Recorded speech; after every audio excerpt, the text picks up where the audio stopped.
It's been a cozy month of projects at home, so I wanted to share what I've been up to. A peek into my process. A comic I recently finished, some sketchbook pages, I'll open some fun art mail I received, and share a graphic novel I really loved. So let's get into it.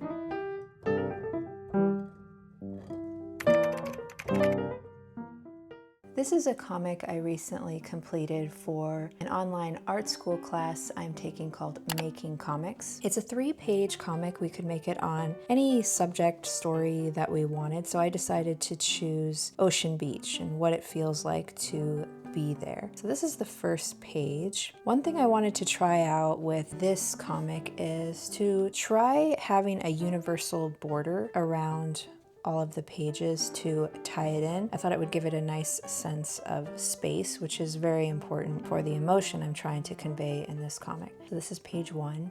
And it says, I always feel a sense of peace here. Page 2, and I always tend to keep all of my pages for a comic in one Procreate file, put them into groups, and then I can just turn them on and off. But you can see the border is on a separate layer here. Page 2 is a full page spread, and it says, somehow the sound of the waves chases away all my worries and concerns. And then I remember they're still waiting for me at home. So this is intentionally a pretty minimal comic. Again, I wanted it to really be about a sense of place, make you feel like you're there. So there's a lot of different compositions of Ocean Beach, various landscapes, pretty minimal text. I really wanted to have a full page spread. I love including these in my comics, just something to break up the layout of all of the other pages. And on another minimal spread, I was also experimenting with having overlapping elements like you see here on page 3 and 1. There's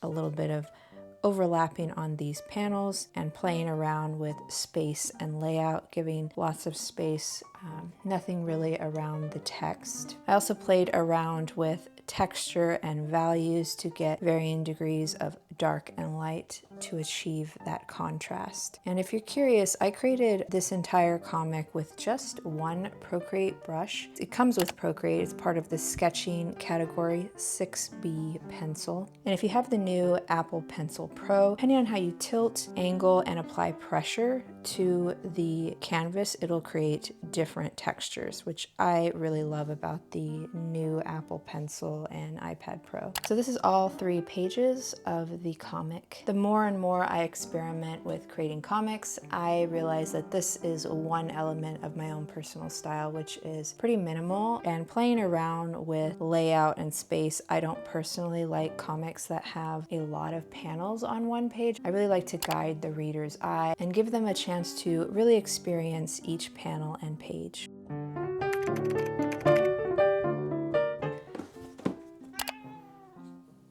These are a couple of sketches from the last couple of weeks. I think this is mostly done with a micron pen and a brush pen to create the texture. This was created with a micron fine liner and some colored pencil for the lines. Same materials here, micron pen and monochromatic with a 1 colored pencil. And if you checked out the recent video I published on ranking all micron fine liners, then you might recognize some of these sketches, which were ones that I created in preparation for that video. So this is combining a few different sizes of micron fine liners to show the depth of using more than one size pen tool in a drawing. And then all of these were thumbnail sketches using each one so that I can test and compare and see how I like and recommend each one. Starting with the super thin micron 005 and then going up from 1, 2,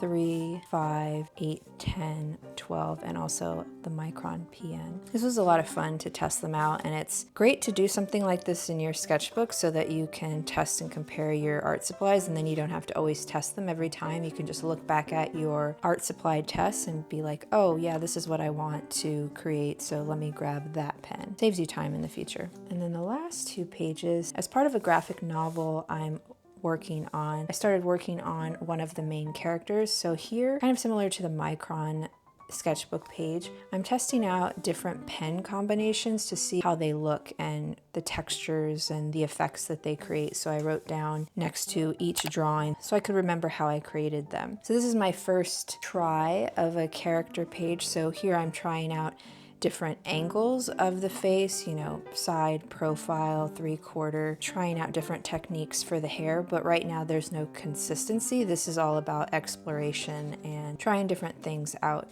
Same here. This is meant to be one of the chapter intro pages. So these are just quick sketches, again, experimenting. Here I wanted to use micron pen colored pencil, and here I'm using mainly graphite. I was also playing with different brush pens for the lettering, just trying to explore and see what kind of style. Honestly, I'm still experimenting here. I have no idea yet what I want the look of the feel of the graphic novel to be. So I'm really taking my time to explore different mediums and techniques because I want to make sure it looks how I want it to look. Another thing I wanted to share as part of the character sheet. So the sketches were more about experimenting with traditional styles, but then I also started sketching out various versions, like angles of full body version of that character. So side, 3/4, front, back view. I still need to do like 2 more views and refine this. This is just some quick sketching, but just to give you a glimpse onto things that you would do when you're developing a character for a graphic novel, comic, or story. This will help you when you are drawing that character over and over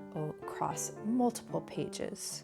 And I'll share a sketchbook page that I added in my lettering sketchbook. This is a new lettering piece I added to my sketchbook. To make this, I first started with a pencil sketch and then I filled it in with gouache. I custom mixed these colors myself.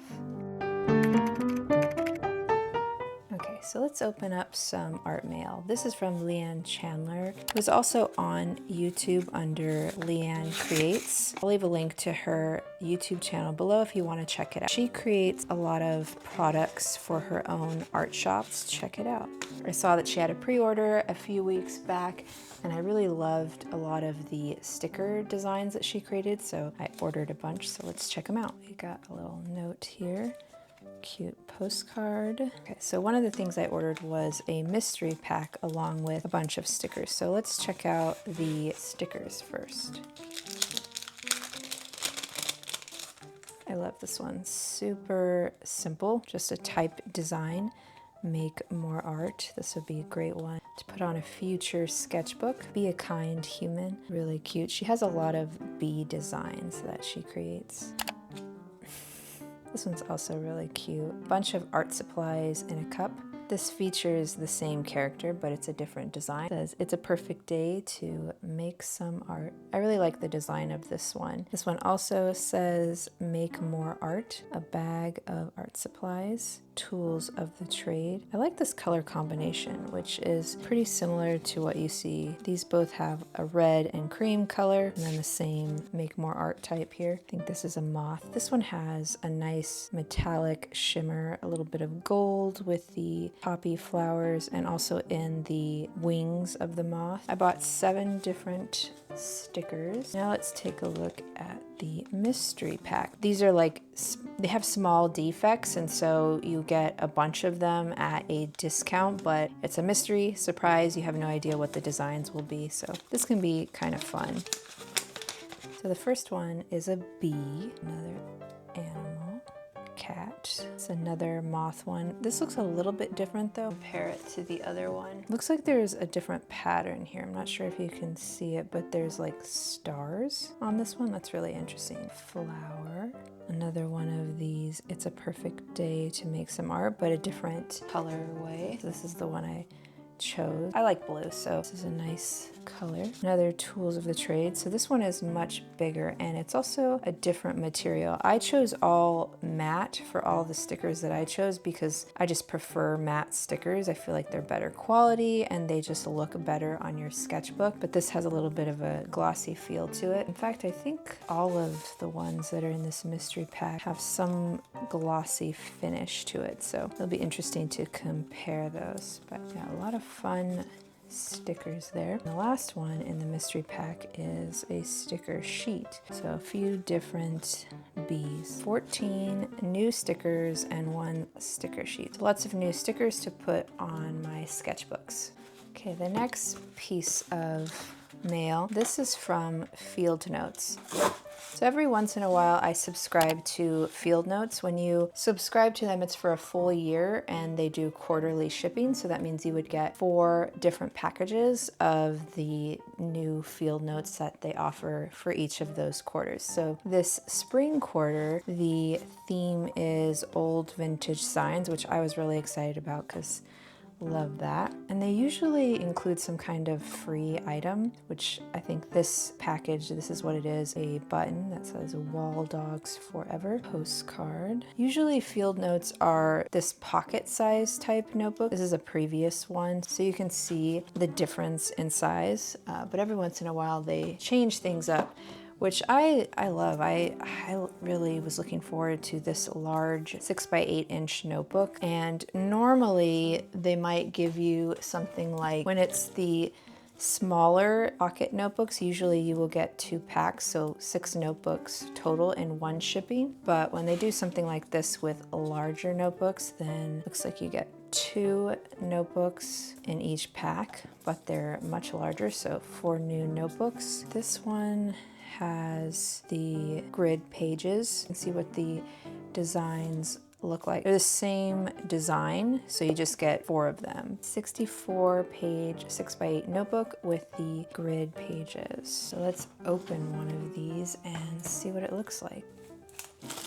So it looks like there's different colors on the logo. So this one has orange and yellow, and this one has blue. I like the addition of this little date stamp so you can remember when this series came out in spring 2025, and they feature different sign art, which is really cool how they did this. There's like an initial sketch and then the final painted version. It's kind of cool. You get a little bit of the process and the final. A little bit soft to touch, so it's not a complete gloss paper, which I prefer. I'm not a fan of the gloss covers. Let's see inside. I've got a great design with all the tools. You can add the date you start using this notebook and the end date. So yeah, these are grid pages, which I like the grid pages. I like grid dot blank pages. I'm not a fan of the ruled or lined pages. It's just not one that I use the most. And you don't actually get to choose that. It's just whatever they decide to do for that quarter's notebooks. So everything else inside is the same. This is a nice touch with this lettering. So I love the design of this quarter's theme with the lettering sign art. Really cool. I'm excited to use these, and since they are much larger, I'll be able to use these as more of a sketchbook versus like the smaller pocket notebooks I tend to use for quick notes and ideas for projects. Super cool. I really love this quarter's theme for the Field Notes. I love the larger 6x8 size and the vintage sign theme. Let me know, do you use Field Notes as your sketchbook or to write down creative ideas? What do you think of the size, this quarter's theme? Leave a comment below and let me know. The last thing I want to share with you is a recent graphic novel I read and loved. I'll share the synopsis of this book from the publisher's website, which is what I read and decided to purchase this book on. Plus, I already knew that I liked the artist's visual style. Set in the author's own teenage years, Raised by Ghosts begins in 1991 with semi-autobiographical Brianna in middle school. Classes are a bummer, but lunches are worse, either spent alone or being teased. Traditionally a good student, Brianna is not doing well in her academics, but keeps it a secret. Her parents, divorced, are a mess and largely absent. She spends a lot of time by herself. By high school, she makes friends, and those connections are her only source of happiness as they help each other navigate adolescence. But life at home with each parent remains fraught. When her relationships at school begin to falter, she has no one to turn to, forcing Brianna to grapple with her sense of self-worth, her longing for belonging, and her desire for authenticity in her relationships. So there's a lot of powerful themes in this, and it's interesting how complex some of these young adult adult graphic novels are. Sometimes I feel some of these themes are a little bit too dark, like more adult, but I guess they're classified that way because the characters themselves are young adult. It has a really great story. I enjoyed it. There's not a lot of dialogue within the panels. Most of the story lies in these pages where you have ripped paper and handwriting kind of cluing you in onto a little bit more narrative. Of course, the art is beautiful itself, and there's a lot of fun analog things here. In the second half of the book, she just really does a great job of depicting mental health issues, especially without dialogue. You'll see there's a lot of these pages with not much going on, but when you look at them, you're just really drowning in the feelings of what the character is going through at the time. Beautiful way to depict these themes.